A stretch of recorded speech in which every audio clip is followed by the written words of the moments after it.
Welcome back to the final video of Action for Living. At this point, it might be good to try a leaves on the stream exercise.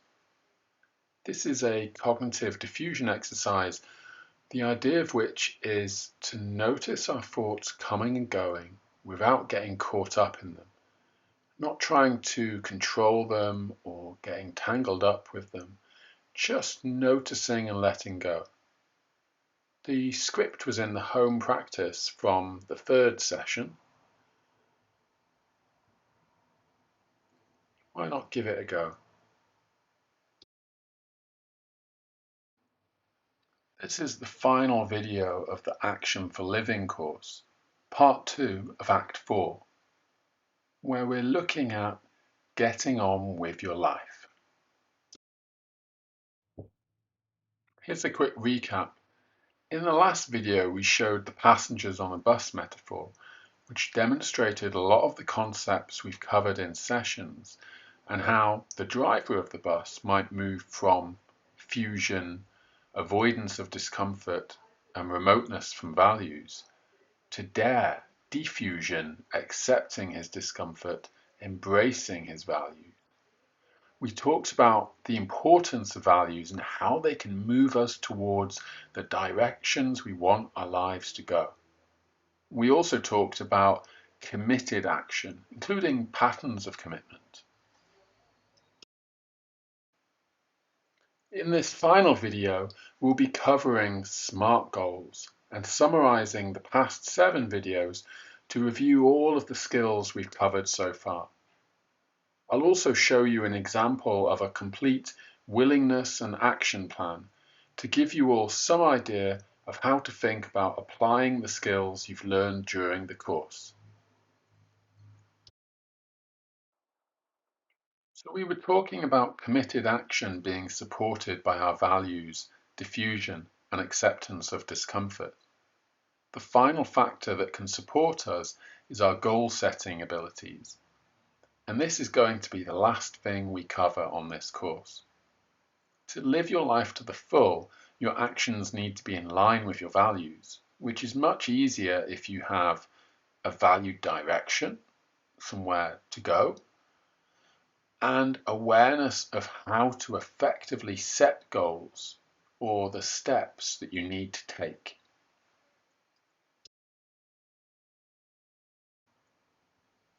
What we're looking for then are SMART goals. They should be specific, meaningful, adaptive, realistic, and time-bound. These 5 factors provide the basis for setting useful goals in line with our values that we're more likely to achieve, setting us up for success rather than failure. One of the most common mistakes people make when trying to set a goal is setting something we might call a dead man's goal. We want to encourage you to avoid this kind of goal. These are the goals that a dead man or woman could do better than you ever could. For example, a dead man could always be less anxious than you, or they could always lose their temper less than you. So focus on what you can do rather than what you're going to avoid. If you were going to give someone directions somewhere, you wouldn't direct them by only telling them the streets not to go down. Similarly, if you were going food shopping and taking a list, you wouldn't write a list of all the things you didn't need or didn't want to buy.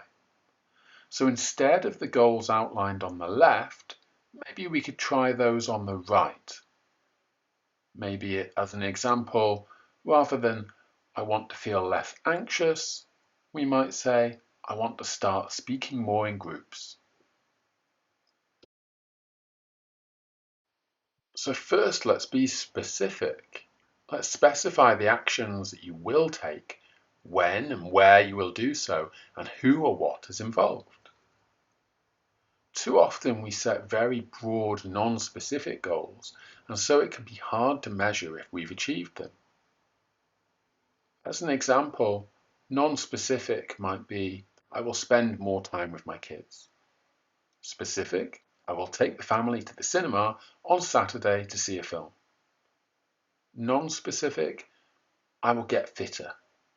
Specific, I will start swimming once a week every Monday at Cardiff swimming pool. Can you see which are more realistic?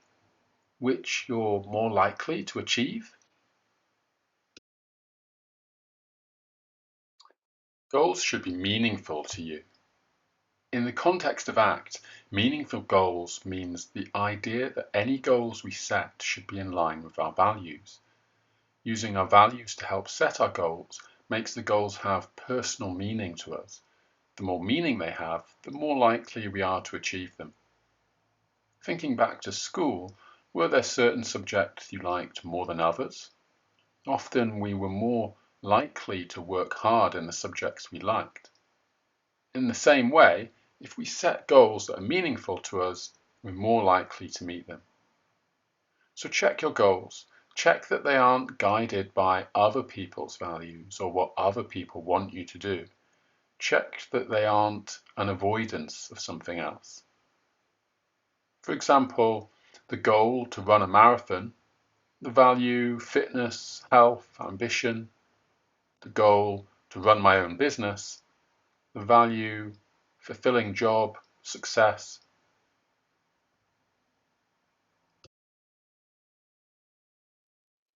Our goals should also be adaptive.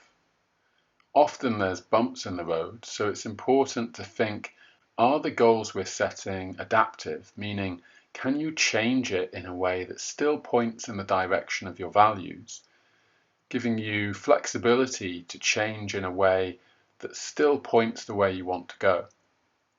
For example, you may want to have a fulfilling job, but currently be unable to work. But you may still be able to volunteer or otherwise get involved in activities that are satisfying to you. It's about being flexible, which is something that we've discussed in all of our sessions. And it's about adapting to your goal, but not quitting the commitment. Goals should be realistic. Take into account your health, the amount of time available, your finances, and the skill level necessary to achieve the goal. As you can see with this goal here, sometimes they might be too excessive. And we need to break it down into manageable chunks in line with the resources that we have at the time. Again, this is about setting ourselves up to succeed rather than to fail, moving from the excessive goals in the FEAR acronym to the realistic goals in the DARE acronym. Lastly, goals should be time-bound. This means that they do not go on indefinitely, but instead have a clear, realistic deadline set for each of them. Often we avoid placing time limits on goals as it makes us feel uncomfortable, perhaps due to fusing with the thoughts, what if I fail? Or what if I don't get it done in time? Placing a time limit on a goal can be a powerful motivator for action. For example, an untime-bound, I will ring the electricity board about my recent bill, compares to a time-bound goal of I will ring the electricity board about my recent bill on Wednesday in my lunch break at 1 p.m.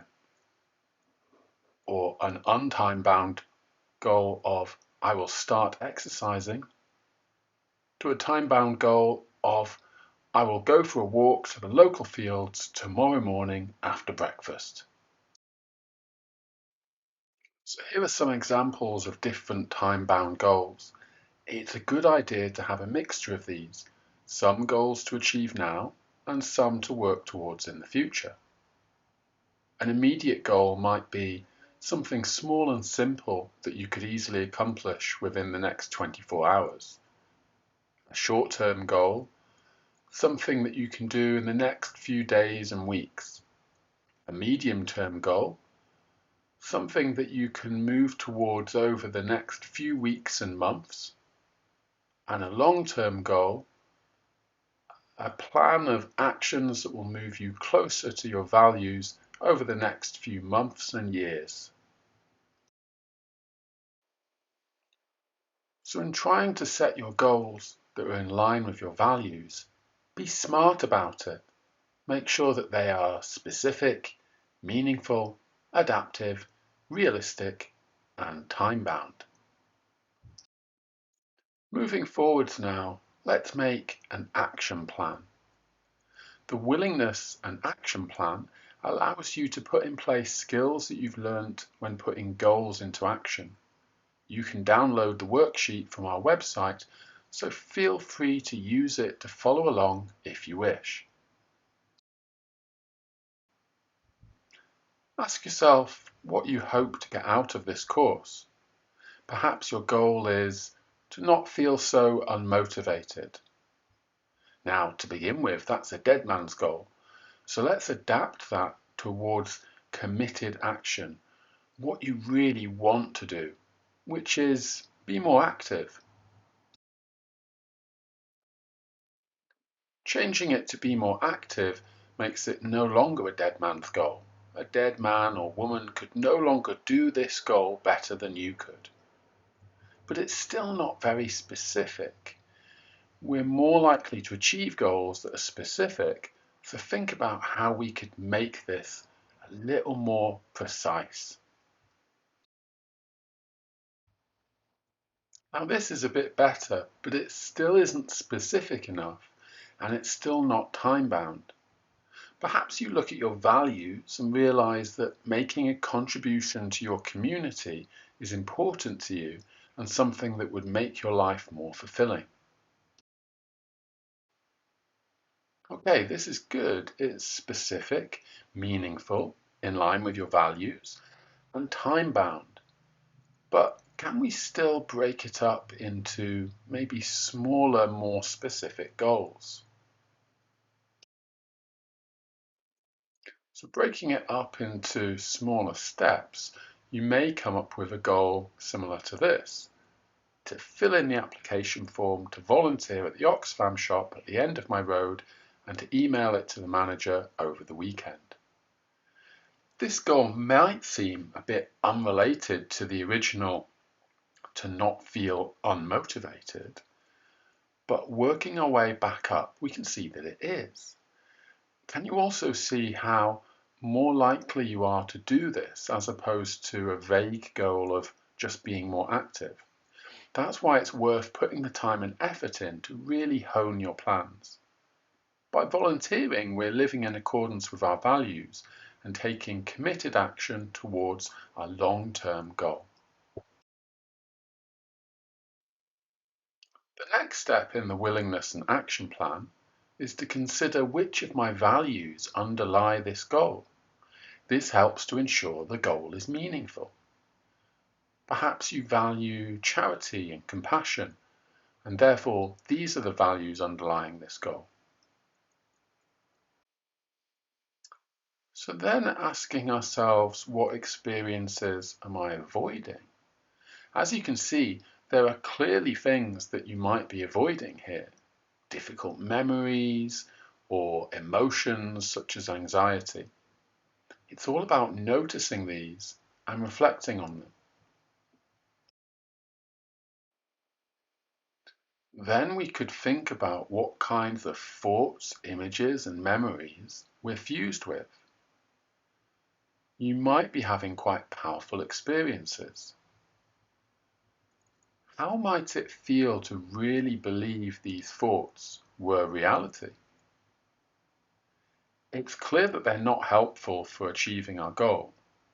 So perhaps trying to make a plan to manage these experiences so that they don't prevent you from reaching your goals. The next step is considering where and when I could practice mindfulness. How could I bring mindfulness into the plan to make it relevant to what it is I'm trying to achieve?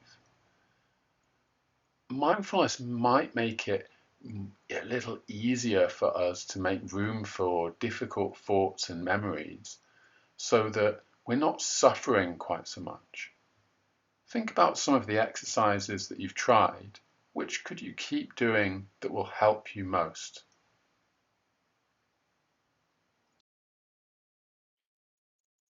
Thinking back to Act 3, which diffusion techniques could you use to support you to achieve your goal?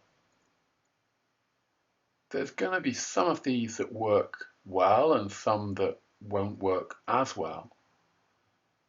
Maybe trying to distort the thoughts by saying them really slowly to take away their impact, or repeating a particular word like failure the way we did previously with the word milk until it just becomes a sound. Maybe saying, "Thank you, mind," and moving on, similar to the leaves on the stream exercise that we mentioned earlier in today's session. What activities could you undertake to increase your resources? Watching a course like Action for Living to help you manage your anxiety? Finding other courses specifically aimed at increasing your confidence or assertiveness? Maybe engaging with home practice activities like the Living with Unlimited Confidence or daring activities such as speaking to strangers to increase our confidence. Maybe anything that helps us develop a sense of psychological flexibility. This sort of plan will make it easier for you to stick to the commitments you make by ensuring that your goals are aligned with your values and encouraging you to reflect on how you can make use of the skills you've learned on this course.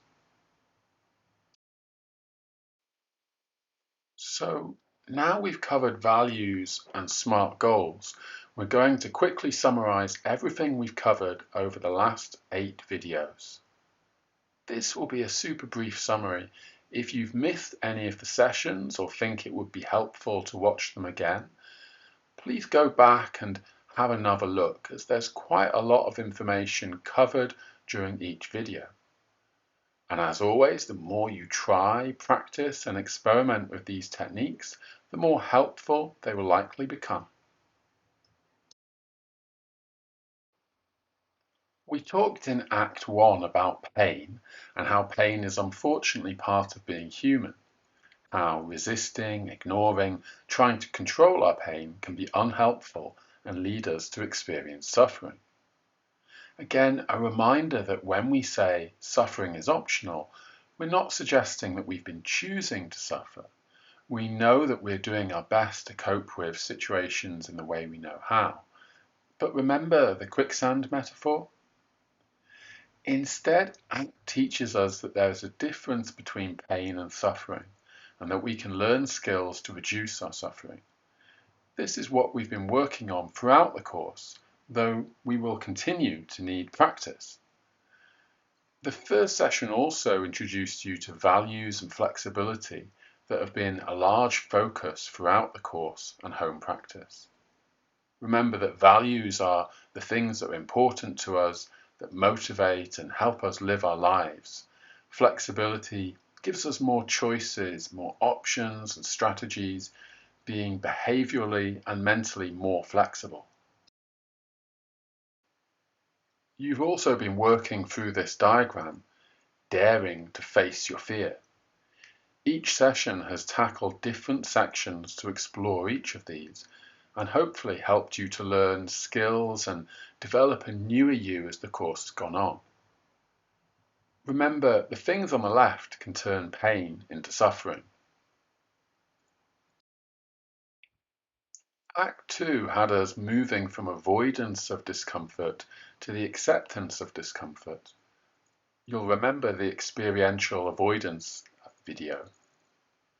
When we experience distressing or unwanted thoughts and feelings, the desire to push them away or deny them is understandable. After all, who would want to experience discomfort? However, this common sense approach to pain is less helpful when dealing with private experiences. In order for relief from those, we need to come up with a new strategy: acceptance. Accepting uncomfortable thoughts and emotions is key to moving our lives in a valued direction. So beforehand, we used avoidance to avoid things that brought us discomfort, maybe quick fixes at times. Yet now, hopefully, we're starting to use acceptance a bit more. One of the ways that we might have done this is through mindfulness. Practicing mindfulness allows us to be more aware of our thoughts and emotions. With this, we gain more control over how we behave, making conscious choices to act in a certain way, rather than reacting automatically the same way that we always do. When we're mindful, we do not try to suppress or alter our thoughts or emotions. We simply let them be, accepting them for what they are. This, in turn, reduces our struggle. This isn't easy, but with practice, mindfulness can really help. Act 3 was about moving from fusion to diffusion, where we're able to step back from our thoughts and watch them come and go, recognizing that these internal experiences don't necessarily equal reality. In Act 3, we looked at how automatic our minds are and how this may be helpful, but sometimes we need to be more skeptical of what they're telling us. We focused on the power of language and associations and how changing one word, such as but to and, in a sentence can change its whole interpretation, including how we feel. When we're fused with thoughts, we can get stuck in thought traps. When we truly believe these thoughts, they can stop us doing things, affect how we feel, stop us from living the life we want to lead in line with our values. We also introduce diffusion techniques to help us to step back from unhelpful thoughts, images, and memories. And finally, in Act 4, we've been looking at moving from excessive to realistic goals and tapping into our values. We've considered goal setting, whether our goals are realistic, whether they're in line with our values. We've looked at making commitments, breaking commitments, and then making them once again. We talked about how acceptance and values together can help us engage in committed action.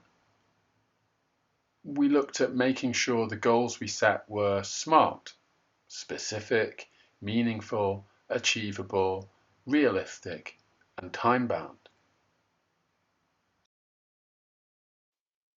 Moving from fear to dare means being psychologically flexible. Over the past 4 acts, you've not only been exploring your values to inform your goals, but also increasing your flexibility. And this is its ultimate aim. It can create freedom and an opportunity to discover more about yourself and your abilities. Developing flexibility allows you to become less automatic, more conscious, and therefore allows you to have more control in your own choices. Whose life is it anyway? So now you have a choice. You can stick with the old way and continue to add suffering to your pain, or you can continue to practice the skills you've learnt over the last 8 videos and begin to move your life in the direction of your values, to give your life a greater sense of meaning and fulfillment. It might be a long road and you'll need to commit even when the motivation you might have felt while starting this course has waned, but you can do it. You can accept the discomfort in your life. You've demonstrated to yourself during this course that you can, and you can diffuse from all those thoughts your mind generates to keep you from your goals, your new smarter goals. Ultimately, however, the choice is yours. Thinking back to that passengers on the bus video, the driver made the decision to take back the control in his life and not be controlled by his passengers. This exercise will help to solidify what you've learnt in Act 4. Remember in the last video, the example of things you'd hope people would say about you at your wake?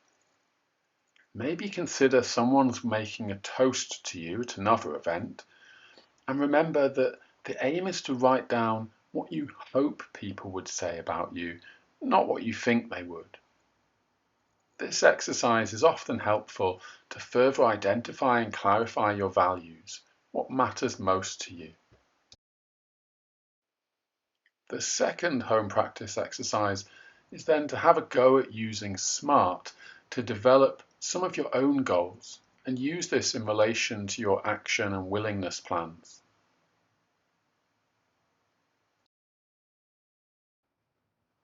Continue to fill this out as best you can.